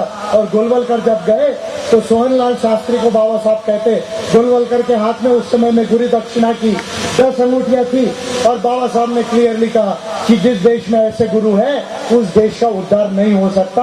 ये बाबा साहब का गोलवलकर पे भी हुआ। आप क्या लिखते हो पंचकन्या के अंदर? विजय मानकर से पूछो, मैं एविडेंस देता हूं। लिखो मत, ये काम मत करो। आरएसएस के लोगों को बोल रहा हूं, वार्निंग दे रहा हूं मैं। और नहीं लिखोगे तो मैं तैयारी कर रहा हूं। 1 साल डॉक्टर अंबेडकर की जयंती हम मना रहे पूरी दुनिया के अंदर में, और 1 साल में हम बाबा साहब के हर विचार को क्लियर करेंगे और आप जो भी कॉर्नर में जाओगे आपकी पिटाई करेंगे। वार्निंग देने आया हूं मैं, विजय मानकर को कमजोर मत समझो। बाकी ये रामदास आठवले और उदित राज और मायावती नहीं है, ये विजय मानकर है, ये बाबा साहब का बच्चा है, ये किसी से डरता नहीं। समझ रहे? तो इसलिए ये मत मानो कि देश के अंदर में अम्बेडकर लोग खत्म हो। तो साथियों, पॉलिटिकल इंटीग्रेशन, तब बाबा साहब अम्बेडकर ने 17 जून को 13 जून को transfer of power Indian independence act का बिल कैबिनेट, ब्रिटिश कैबिनेट में कंसिडर हो रहा था। बाबा साहब अम्बेडकर ने 17 जून को स्टेटमेंट दिया। क्या स्टेटमेंट दिया? 3 स्टेटमेंट दिए। क्या स्टेटमेंट दिए? एक, कि भारत के संस्थानिक राज्य अगर ये सोचते हैं कि वो भारत के खिलाफ संयुक्त राष्ट्र में जाके इंडिपेंडेंट राष्ट्र का, इंडिपेंडेंट कंट्री का स्टेटस मांगेंगे, तो ये उनकी सबसे बड़ी नासमझी है। क्योंकि भारत की सार्वभौमिकता को देख ओवरलुक किए, संप्रभुता को ओवरलुक करके संयुक्त राष्ट्र उनको कभी इंडिपेंडेंट स्टेट का स्टेटस नहीं देगा। पहली बात बाबा साहब। दूसरी बात ब्रिटिश पार्लियामेंट को कही कि कोई ऐसा अंतर्राष्ट्रीय कानून नहीं है जो ब्रिटेन की पार्लियामेंट को ये पावर देता है भारत के ऊपर लॉ बनाने का। ब्रिटिश पार्लियामेंट को ऐसा कोई अंतर्राष्ट्रीय कानून नहीं है जिसके तहत भारत के राज्यों का क्या होना चाहिए इस पर ब्रिटिश पार्लियामेंट लॉ बनाए।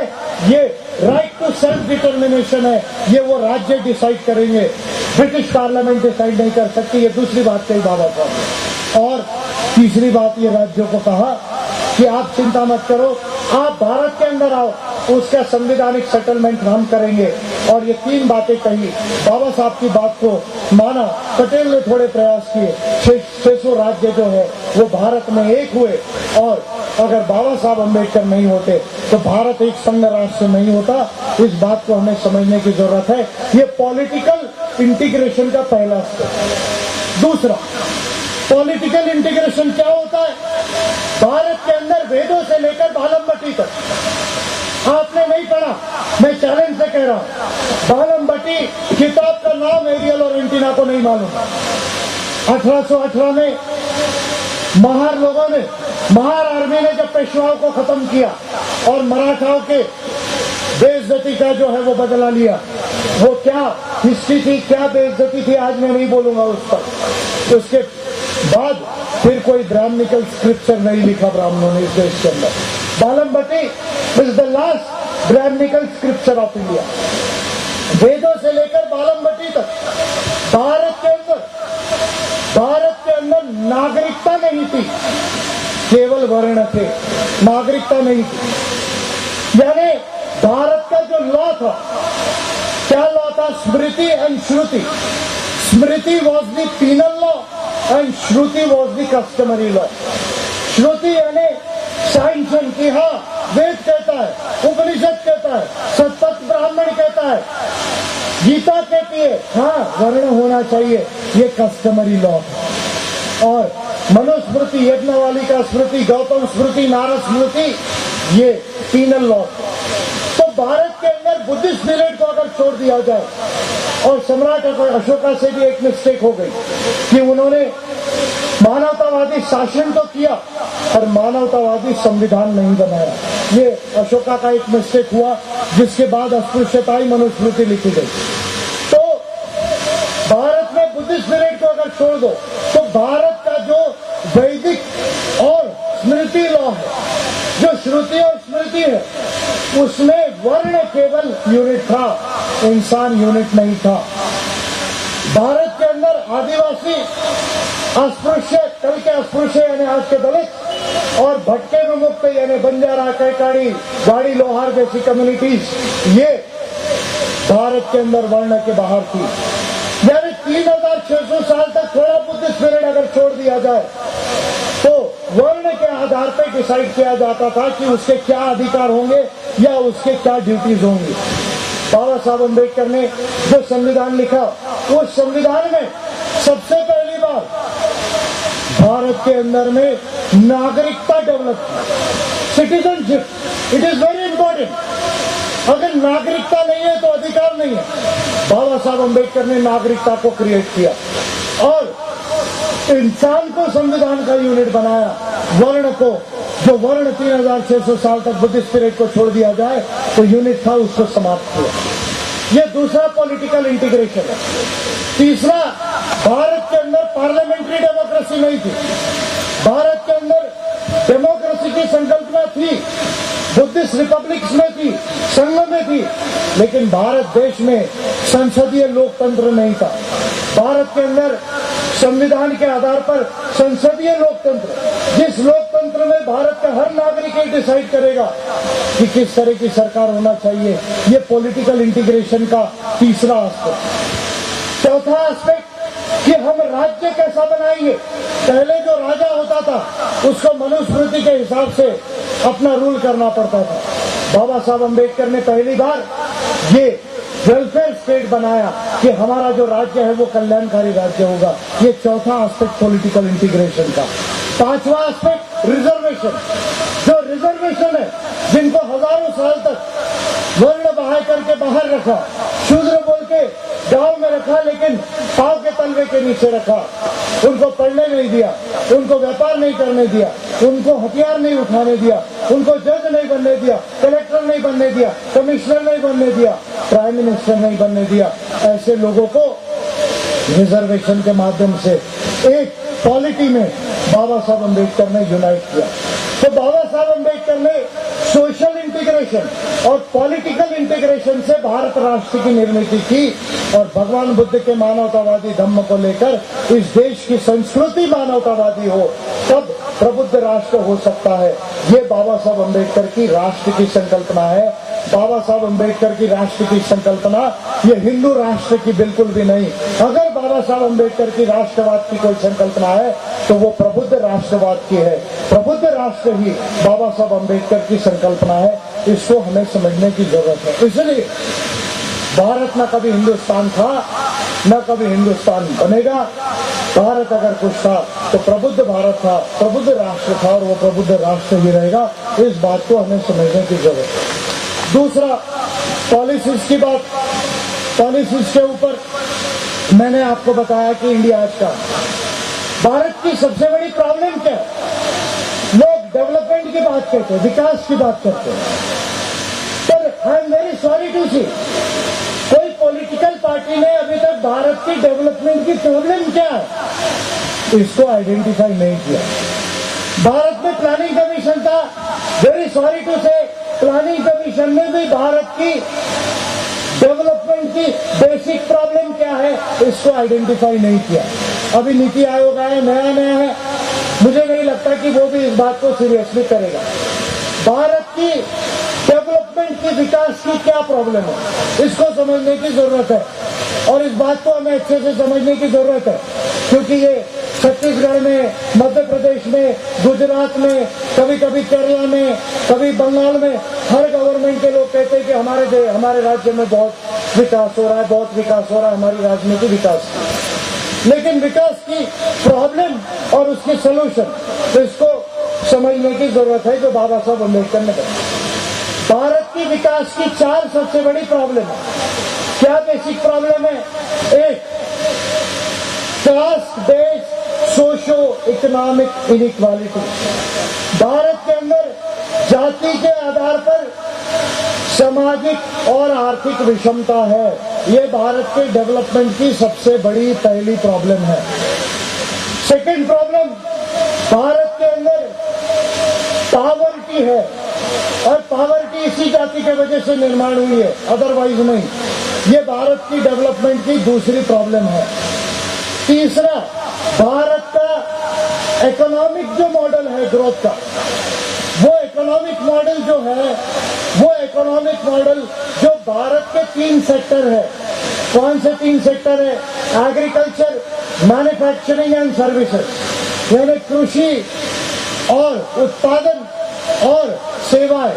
ये जो 3 सेक्टर्स है, उसके अंदर आमूलाग्र डेवलपमेंट कैसा होना चाहिए, ये डेवलपमेंट मॉडल अभी तक देश के अंदर संपूर्णता नहीं रखा गया। और इसके साथ डेवलपमेंट की चौथी प्रॉब्लम जो पूरे दुनिया में है, वो है सस्टेनेबल डेवलपमेंट, यानी पर्यावरण अभिमुख विकास, जो एक पीढ़ी से दूसरी पीढ़ी तक जाए। अब भारत के अंदर में ये जो प्रॉब्लम्स है, ये प्रॉब्लम्स को अगर हम देखते हैं, 4 प्रॉब्लम। कौन सी 4 प्रॉब्लम? जाति आधारित सामाजिक आर्थिक विषमता, गरीबी और पिछड़ापन जो इसी के वजह से है। तीसरा, एक आर्थिक मॉडल जो कृषि, उत्पादन और सेवा क्षेत्र में आमूलाग्र डेवलपमेंट कर सके। और चौथा, पर्यावरण अभिमुख विकास, और इसके साथ में एक पीढ़ी से दूसरी पीढ़ी तक जाए, जिसको सस्टेनेबल डेवलपमेंट बोलते हैं। अभी संयुक्त राष्ट्र सितंबर में सस्टेनेबल डेवलपमेंट गोल्स को डिक्लेयर करने वाला है, मिलेनियम डेवलपमेंट गोल्स को रिप्लेस करके। अब ये जो 4 बेसिक प्रॉब्लम्स है, इसको सॉल्व कैसा किया जाए? मैं कभी कभी शॉर्ट में समझाता हूं लोगों को। क्या समझाता हूं? कि व्हाट इज ब्राह्मणिज्म, ब्राह्मणिज्म क्या है, ब्राह्मणवाद क्या है, मैं शॉर्ट में समझाता हूं। Brahmanism is equal to caste and caste capitalism plus adharma is equal to Brahmanism. ब्राह्मणवाद दूसरा तीसरा कुछ नहीं, एक फॉर्मूले में समझा रहा हूं। क्या फॉर्मूला है? Brahminism is equal to caste, jati. जाति ये ब्राह्मणवाद की आत्मा है। मैं आत्मा परमात्मा उस सेंस में नहीं कह रहा हूं, आपको समझाने के लिए कर रहा हूं। कोई आत्मा और परमात्मा नहीं होती, बाबा साहब उसको रिजेक्ट कर चुके बुद्ध धर्म लेते वक्त, ये सारी बातें क्लियर है, तो आपको समझाने के लिए कह रहा हूं। जाति, और इस जाति का अर्थशास्त्र, जब भारत में ग्लोबलाइजेशन आया, जब एलपीजी भारत में आई, मनमोहन मोन्टेक मॉडल आया, उसके बाद अभी मोदी पनागरिया मॉडल आ रहा है। Modi Panagariya model, Manmohan Montek model. तो जब भारत में पूंजीवाद आया तब उस पूंजीवाद का रूपांतरण हुआ। उस पूंजीवाद का रूपांतरण जब भारत में आया तो भारत में पूंजीवाद से क्रोनी कैपिटलिज्म नहीं बना, कास्ट कैपिटलिज्म बना। जो कैपिटलिज्म की थ्योरी को जानते हैं वो दो फैक्टर्स को जानते हैं, factors of production and factors of distribution, यानी उत्पादन के साधन और वितरण के साधन। ये जो दो कैपिटलिज्म के बेसिक एस्पेक्ट्स होते हैं उसको अगर आप स्टडी करेंगे तो आज उत्पादन के संसाधन और वितरण के संसाधन ये ब्राह्मणिकल लोगों के हाथ में है। 10% लोगों के पास देश की 38% संपत्ति है, 20% लोगों के पास देश की 60% संपत्ति है, 100 लोग देश की 25% जीडीपी को कंट्रोल कर रहे हैं और 60% भारत की आबादी के पास केवल 13% संपत्ति है इस देश में। ये देश का कास्ट कैपिटलिज्म है, जातीय पूंजीवाद है। इस बात को हमें समझने की जरूरत है। तो अधर्म के साथ, ऊंचे नीचे की भावना के साथ, ईश्वर आत्मा में ब्रोकरशिप जो कंडा करता है उसके साथ जाति और जातीय पूंजीवाद, इससे ब्राह्मणिज्म टिकता है। इसे समझने की जरूरत है।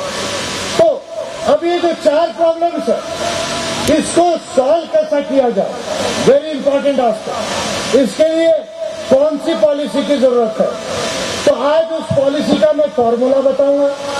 कल इस पॉलिसी के डिटेल पे हम बात करेंगे क्योंकि कल भी मैं विस्तार से बात करूंगा। आज मैं केवल अम्बेडकरिज्म की पॉलिसी का फॉर्मूला आपको बताता हूं। क्या सूत्र है? Policy of Ambedkarism is equal to, policy of Ambedkarism is equal to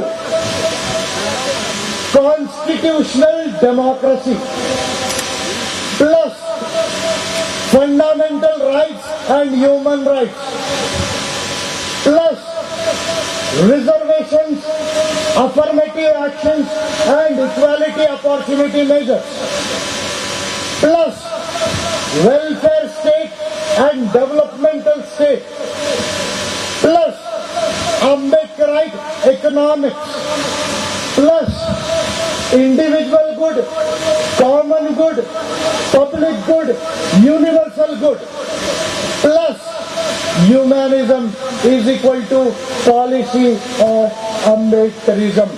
तो अम्बेडकरवाद ये स्लोगन नहीं, ध्यान में लीजिए, अम्बेडकरवाद केवल कोई स्लोगन नहीं, अम्बेडकरवाद एक दर्शन और नीति है। इस दर्शन और नीति को लागू करना पड़ेगा। नरेंद्र मोदी जी बाबा साहब अम्बेडकर को केवल भगवान बोल लेने से इंडिया प्रबुद्ध भारत नहीं बनेगा। उसके लिए अम्बेडकर नीति को लागू करना पड़ेगा। वो नीति नरेंद्र मोदी के पास नहीं, वो नीति विजय मानकर और संघ एम्बस के पास है। वो ये डॉक्टर अम्बेडकर प्लान है जिसको हमने बनाया है। तो अब मैं कह रहा हूं कि आप कह रहे हैं इंडिया गवर्नमेंट कहती है, मैं डिटेल में बोलूंगा बहुत। आज 10 बजे का समय इसलिए एंड करूंगा क्योंकि हम संविधान को मानने वाले लोग हैं। हम लॉ एंड ऑर्डर को नहीं तोड़ेंगे, बिल्कुल नहीं तोड़ेंगे। भले ही रात में मंदिर में घंटी बजे, डीजे बजे, सुप्रीम कोर्ट का ऑर्डर हो, रोज वायलेशन होता है, रोज वायलेशन होता है। अरे सुप्रीम कोर्ट कभी ये भी तो देख ले कि कितने बार कंटेम्प्ट ऑफ कोर्ट हो रहा है उसका। सुप्रीम कोर्ट ने ऑर्डर पास किया 10 बजे के बाद साउंड नहीं होना चाहिए। रोज धार्मिक प्रोग्राम हो रहे हैं, रोज मंदिरों में घंटी बज रही, रोज डीजे हो रहा है। सुप्रीम कोर्ट क्यों नहीं देखता है कितना कंटेम्प्ट ऑफ कोर्ट हो रहा है? हमारा अधिकारी छोटी सी गलती करे तो हाईकोर्ट में समन्स करता है। इस तरह की जुडिशरी क्या हमको एक्सपेक्टेड है क्या? ये भी संवैधानिक लोकतंत्र का इश्यू है। किस तरह की जुडिशरी हमको चाहिए मैं बोलूंगा। लेकिन भारत के अंदर गवर्नमेंट कहती है कि हमारे पास डेवलपमेंट के लिए पैसा नहीं है। मैं हमारी देश की सभी सरकारों से कहना चाहता हूं, सिंपल फॉर्मूला देना चाह रहा हूं डेवलपमेंट का। और भारत के लोगों को ये मालूम होना जरूरी है कि भारत में गरीबी और पिछड़ापन क्यों है। क्योंकि भारत का पैसा भारत की गवर्नमेंट के पास नहीं आने दिया जा रहा है, वो पैसा कहीं और डाइवर्ट किया जा रहा है। कहां डाइवर्ट किया जा रहा है? एक, मैं आपसे कह रहा हूं, जिसकी भी सरकार है, राज्यों में या केंद्र में, मैं आपसे कह रहा हूं 3 चीजें केवल कर लो। क्या 3 चीजें करो? मैं आपको पॉलिसी बताता हूं। एक, भारत से हर साल 5,27,000 करोड़ रुपया, भारत से हर साल। और जब मैं अभी फिगर बोल रहा हूं तो थोड़ा आप शार्प हो जाइए। भारत का जीडीपी आज 128 लाख करोड़ का है। आज भारत का सकल घरेलू उत्पाद 128 लाख करोड़ है। अगले साल का प्रोजेक्टेड जीडीपी अगर 8.5% ग्रोथ हुई तो 141 लाख करोड़ होगा। ये प्रोजेक्टेड ग्रोथ है। आज भारत के पास कितना पैसा है? 128 लाख करोड़।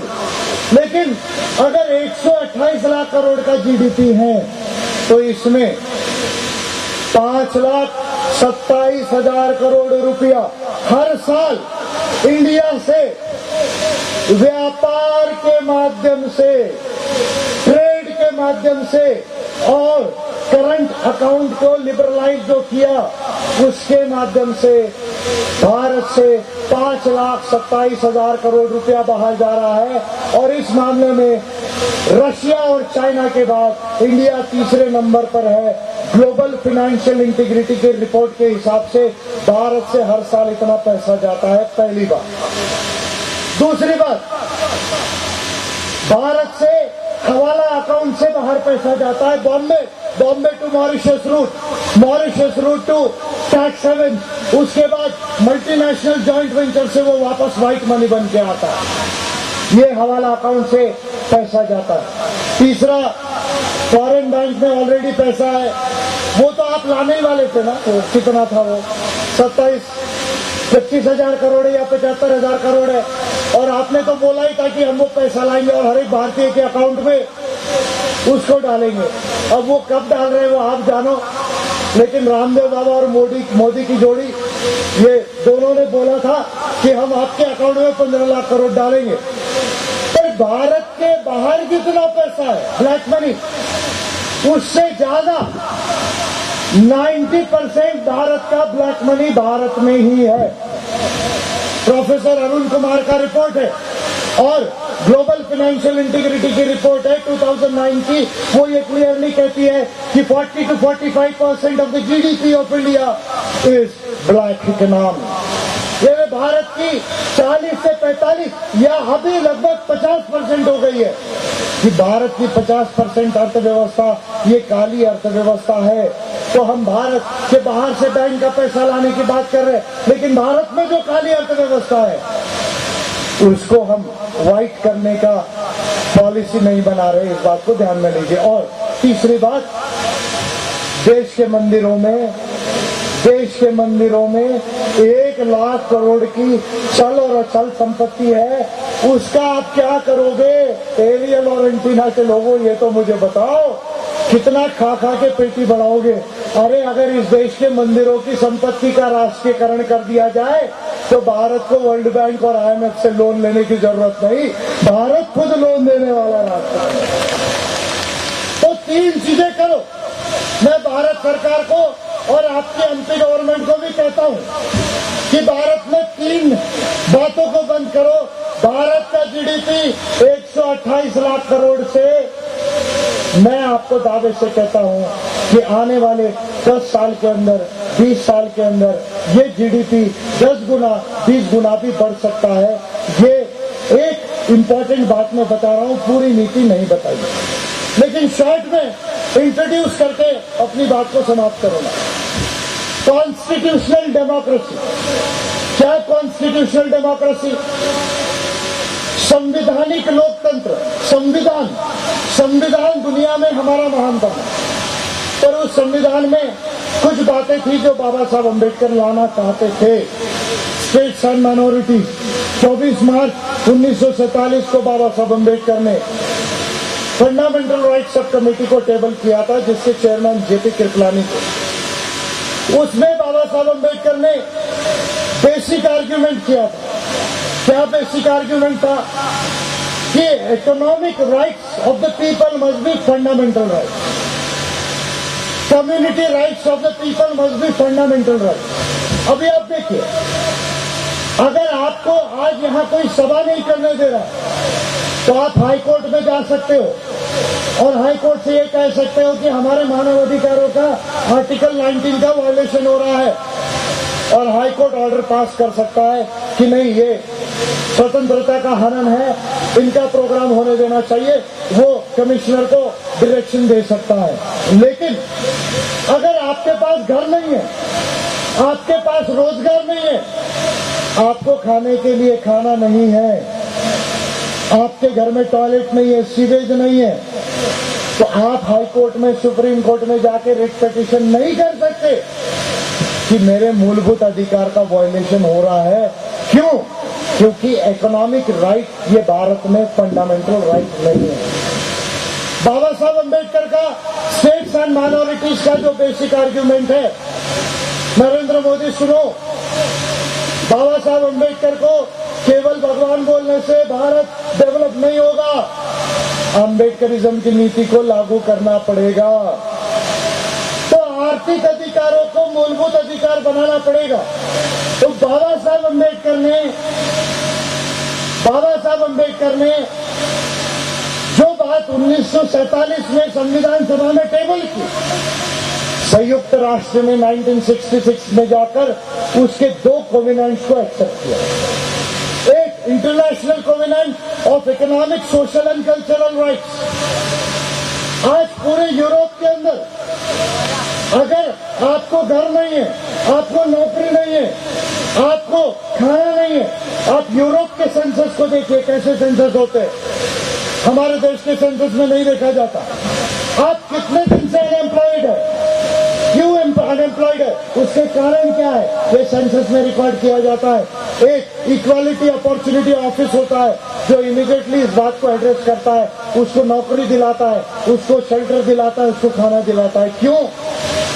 क्योंकि European convention of human rights 1948 के बाद यूरोप के तमाम संविधानों में मानव अधिकार ये मूलभूत अधिकार बना। बाबा साहब अम्बेडकर की ये सोच थी कि मानव अधिकार मूलभूत अधिकार होने चाहिए, लेकिन नेहरू के पास पॉलिटिकल मेजॉरिटी थी। नेहरू ने और कृपलानी ने बाबा साहब अम्बेडकर की इस एक बात को होने नहीं दिया। लेकिन भारत ने 60 के ऊपर जो कोवेनेंट एंड कन्वेंशन है, उसमें के मेजर कोवेनेंट कन्वेंशन को पास किया है, लेकिन ह्यूमन राइट्स अभी तक हमारे कॉन्स्टिट्यूशन में फंडामेंटल राइट नहीं बने। ये एक अहम मुद्दा है जो मुझे लगता है कि देश में संविधान में अमेंडमेंट करके लाने की आवश्यकता है। दूसरी बात, अगर मानव अधिकारों को मूलभूत अधिकार बना दिया जाता है, क्योंकि पॉलिसी बहुत बड़ी है इसलिए मैं पूरा नहीं बता पाऊंगा, मैं संवैधानिक लोकतंत्र की बात बता के खत्म करता हूं। कल आरक्षण की बात कहूंगा, क्योंकि आरक्षण की बात तो देश में करना जरूरी है। कुछ लोग कहते हैं आपको आरक्षण कब तक चाहिए, तो मैंने उनसे कहा, मैंने स्लोगन ही दिया है। क्या स्लोगन दिया है? आरक्षण कब तक, आरक्षण कब तक, जाति व्यवस्था जब तक, आरक्षण तब तक। आरक्षण कब तक होगा? जब तक जाति व्यवस्था रहेगी तब तक आरक्षण रहेगा। और अब आरक्षण केवल गवर्नमेंट सर्विस में नहीं, अब हमने लड़ाई शुरू की है, आरक्षण जुडिशरी में भी हम लाएंगे, आरक्षण आर्म्ड फोर्सेस में भी लाएंगे, और आरक्षण को प्राइवेट सेक्टर में भी हमको लाना है, तब जाके समानता देश में प्रस्तापित होगी। तो मैं आरक्षण की नीति, फंडामेंटल राइट्स कैसे वो है, affirmative action, equality opportunity measures क्या होते, कल मैं इस पे बोलूंगा। लेकिन आज संवैधानिक लोकतंत्र की पहला पॉलिसी बोल के मैं अपनी बात को समाप्त करूंगा। दूसरी बात कि भारत के अंदर अगर मानव अधिकारों को मूलभूत अधिकार बना दिया जाता तो क्या रेपरकेशन होगा? ह्यूमन राइट्स लॉ ये public entities as well as private entities पर लागू हो जाएगा। आज हमारे गवर्नमेंट डिपार्टमेंट्स में SC ST के OBC के ऑफिसर्स हैं, एम्प्लॉयज हैं, उनके साथ ह्यूमिलिएशन होता है, बट वो एट्रोसिटी के एक्ट के अंतर्गत नहीं आता। क्यों? क्योंकि कास्ट डिस्क्रिमिनेशन ये वायलेशन है ह्यूमन राइट्स का। ऐसा कोई लॉ भारत के पार्लियामेंट ने पास नहीं किया। तो इसलिए भारत के अंदर जैसे मानव अधिकारों को हम मूलभूत अधिकार बनाएंगे, तो anti caste discrimination law parliament को पास करना पड़ेगा, जिस तरह ब्रिटेन की पार्लियामेंट हाउस ऑफ लॉर्ड्स में इक्वालिटीज एक्ट के सेक्शन 9 में ये इंकॉर्पोरेट किया है कि कास्ट डिस्क्रिमिनेशन ये फंडामेंटल राइट्स का वायलेशन है। एक बात। दूसरी बात, इसके साथ साथ रिजर्वेशन एक्ट पास होगा, जिस पर मैं कल बोलूंगा, और इसके साथ ये महत्वपूर्ण बात होगी कि human rights law supreme court पर भी लागू होगा, और पार्लियामेंट में एक ह्यूमन राइट्स की कमेटी होगी जो ये देखेगी कि भारत का कोई भी लॉ, जैसे ये लैंड ऑर्डिनेंस का चल रहा है, लैंड बिल का चल रहा है, ये फंडामेंटल राइट और ह्यूमन राइट्स का वायलेशन है, ये ऐसे नहीं होना चाहिए, ऐसे बनना चाहिए, ये पार्लियामेंट की कमेटी देखेगी। और अगर लॉ बनाते हुए पार्लियामेंट, तो सुप्रीम कोर्ट में हम चैलेंज कर सकते हैं, ये उसका डेवलपमेंट होगा। और जैसे ही मानव अधिकारों को हम मूलभूत अधिकार बनाएंगे, सुप्रीम कोर्ट के ऊपर एक ह्यूमन राइट्स कोर्ट इस देश में बनाना पड़ेगा, जो इस बात को देखेगा कि भारत के संविधान और मानव अधिकारों का वायलेशन नहीं हो रहा है। या तो वो कोर्ट सुप्रीम कोर्ट के ऊपर होगा, या सुप्रीम कोर्ट में एक स्पेशल बेंच होगा, उसका जो लार्जर बेंच होगा। ये 3 डेवलपमेंट्स इसमें आएंगे। ये महत्वपूर्ण बात है, ये एक मुद्दा, इसको समझने की जरूरत है। दूसरा, कॉन्स्टिट्यूशनल डेमोक्रेसी में हमारी जो संसदीय लोकतंत्र है, इसमें हमारे देश के अंदर जो चुनावी व्यवस्था है वो सबसे बोगस है। इलेक्टोरल सिस्टम, मैं इलेक्शन नहीं कर रहा हूं, इलेक्टोरल सिस्टम कह रहा हूं। अपनी बात को 5 मिनट में समाप्त कर रहा हूं, क्योंकि 10 बज रहे मुझे इसका एहसास है।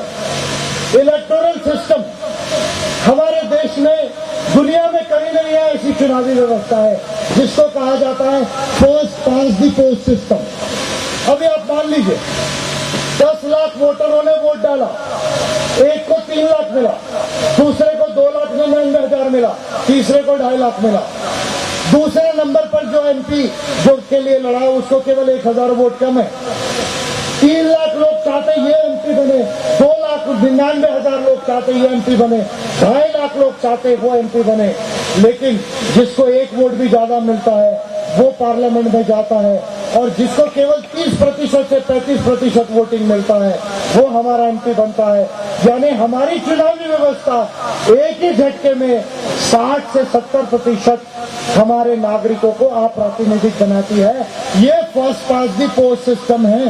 ये चुनावी व्यवस्था ट्रिनिडाद टोबैगो, जमैका और बांग्लादेश को छोड़ के दुनिया में कहीं नहीं है। दुनिया में प्रोपोर्शनल रिप्रेजेंटेशन सिस्टम है, यानी जिस पार्टी को जितना प्रतिशत वोट है उसके उतने एमपी होंगे। ये चुनावी व्यवस्था। सेकंड, हमारे देश में 20 लाख लोगों पर एक एमपी है और 2036 तक रहेगा, क्योंकि कॉन्स्टिट्यूशन में वैसा अमेंडमेंट अटल बिहारी वाजपेयी के पीरियड में किया गया। ब्रिटेन में 90,000 लोगों पर एक सांसद है। आप देखिए, भारत की संसद में 543 सांसद बैठते हैं, ब्रिटेन की पार्लियामेंट हाउस ऑफ कॉमन्स में लगभग 700 एमपीज बैठते हैं। मजे की बात देखिए, हमारे देश की आबादी 125 करोड़ है, ब्रिटेन की आबादी मुझे लगता है हार्डली 8 से 10 करोड़ है। अगर मैं गलत नहीं हूं, कुछ फिगर पुराना हो सकता है मुझे। अब 90,000 पर एक एमपी, हमारे यहाँ 20,000 पर एक एमपी। जब तक भारत के अंदर एमपी की संख्या नहीं बढ़ाई जाएगी, अभी भोपाल पार्लियामेंट को 3 एमपी कर दिया जाए, तो मैं दावे से कहता हूं कि भोपाल से एक शेड्यूल कास्ट का एमपी इंडिपेंडेंटली जीत के जा सकता है, एक मुस्लिम एमपी इंडिपेंडेंटली जीत के जा सकता है। ये बीजेपी कांग्रेस वालों की जरूरत नहीं, ये पोजीशन आ सकती है, पर ये नहीं किया जा रहा। 4 लाख पर एक एमएलए, 20 लाख पर एक एमपी, दुनिया में कहीं नहीं है। अमेरिका में 6 लाख पर है। चाइना, जिसको हम कम्युनिस्ट कंट्री कहते हैं, वहां 4 लाख पर एक प्रतिनिधि है। 4 लाख पर 4,000 लोग बैठते चाइना जाके असेंबली में? क्या हमारे पार्लियामेंट को बड़ा करके 1,500 लोग नहीं बैठ सकते? और कंडक्ट रूल बना लो पार्लियामेंट के अंदर कि कोई भी पार्लियामेंटेरियन अगर हंगामा करेगा तो 2 दिन के लिए सस्पेंड करो उसको। अरे अगर हम हमारे चपरासी को सस्पेंड करते हो तो एमपी सस्पेंड क्यों नहीं हो सकता? पार्लियामेंट लॉ बनाओ इसको, कोई फर्क नहीं पड़ेगा, 1,500 सांसद बैठेंगे। दूसरी बात, तीसरा, चुनाव लड़ने के लिए बजट से पैसा होना चाहिए, स्टेट इलेक्टोरल फंडिंग। और मैंने कैलकुलेशन करके दिया कि लोकसभा के लिए 30,000 करोड़ लगा, असेंबली और कारपोरेशन, जिला परिषद, पंचायत समिति के इलेक्शन में 1.5 लाख करोड़ खर्चा होता है देश में 5 साल में। मैंने कैलकुलेशन करके दिया कि लोकसभा का चुनाव अगर बजट से पैसा दिया जाए तो केवल 20,000 करोड़ में हो सकता है। ये मैंने लॉ कमीशन को ये जो है वो कैलकुलेशन करके दिए, उस पर आज मैं नहीं बोलूंगा, बहुत बड़ा पिटीशन किया है। तो ये तीसरी बात आने की जरूरत है। चौथा, पार्टी के खर्चे पर भी सीलिंग आने की जरूरत है। यानी शॉर्ट में भारत की चुनावी व्यवस्था को प्रातिनिधिक बनाना होगा, प्रोपोर्शनल रिप्रेजेंटेशन सिस्टम लाना पड़ेगा, स्टेट इलेक्टोरल फंडिंग को लाना पड़ेगा, एमपी एमएलए की संख्या को बढ़ाना पड़ेगा और सबसे बड़ा फ्रॉड, इलेक्ट्रॉनिक वोटिंग मशीन को जब तक पेपर प्रूफ ना हो तब तक ईवीएम से वोटिंग देश के अंदर में सही नहीं मानी जाती और वो उसको बैलेट को वहां डालना पड़ेगा जो एटीएम की तरह निकलेगा, बॉक्स में रहेगा और मशीन और दोनों को गिन के ही फाइनल डिसीजन होना चाहिए। ये 5 चुनावी व्यवस्था को भारत में चेंज करने की जरूरत है और भारत के संविधान में मानव अधिकारों को मूलभूत अधिकार बनाकर भारत के अंदर में इस मानव अधिकार को और एंटी कास्ट डिस्क्रिमिनेशन लॉ और रिजर्वेशन लॉ को पब्लिक एंड प्राइवेट एंटिटीज पर लागू करने की जरूरत है। अगर इस तरह का संसदीय लोकतंत्र आता है तो भारत बहुत ज्यादा आगे जाएगा और भारत के लोग सुखी हो सकते हैं। ये अम्बेडकरिज्म की नीति के फॉर्मूले का पहला पॉइंट मैंने बताया। कल reservation, affirmative action, equality opportunity measure, इसके साथ वेलफेयर स्टेट, इसके साथ Ambedkarite economics, individual good, common good, public good and universal good and humanism की जो बाकी फॉर्मूले की पॉलिसीज है वो मैं कल आप लोगों से विस्तार में जो है वो डिस्कस करूंगा। आज इस राष्ट्रीय आयोजन का हम यहाँ समापन करेंगे। कल सुबह 9 बजे से यहाँ महान मानवतावादी अभिवादन रैली की शुरुआत होगी। उस रैली के लिए सारे ऑर्गेनाइजर्स, कैडर्स और जितने भी लोग आए, और मैं स्पेशल भोपाल के लोगों से अपील करता हूँ कि कल सुबह वो आए और अपना सर ऊंचा करे, क्योंकि एम्बस का जो प्रोग्राम है वो केवल एम्बस का प्रोग्राम नहीं, ये 125 करोड़ भारतीयों का भी प्रोग्राम नहीं, ये बाबा साहब अम्बेडकर की विचारधारा का प्रोग्राम है जो पूरी दुनिया की विचारधारा है। इसलिए भोपाल वासियों से मैं स्पेशली निवेदन करता हूँ कि कल का पूरा दिन है उसमें आप यहाँ पर ज्वाइन कीजिए और इस राष्ट्रीय आयोजन को ग्रैंड बनाइए। और आज इतना कहते हुए अपनी बात को समाप्त करता हूँ कि अम्बेडकरिज्म ये वैश्विक विचारधारा है और बाबा साहब अम्बेडकर से बड़ा कोई महामानव बुद्ध के साथ दुनिया में नहीं हुआ। इसी से दुनिया का कल्याण होगा, भारत की प्रॉब्लम समाप्त हो गई। इसको हम कल डिटेल में और देखेंगे। अपनी बात यही कहते हुए समाप्त करता हूँ। जय भीम, जय फुले, जय प्रबुद्ध भारत।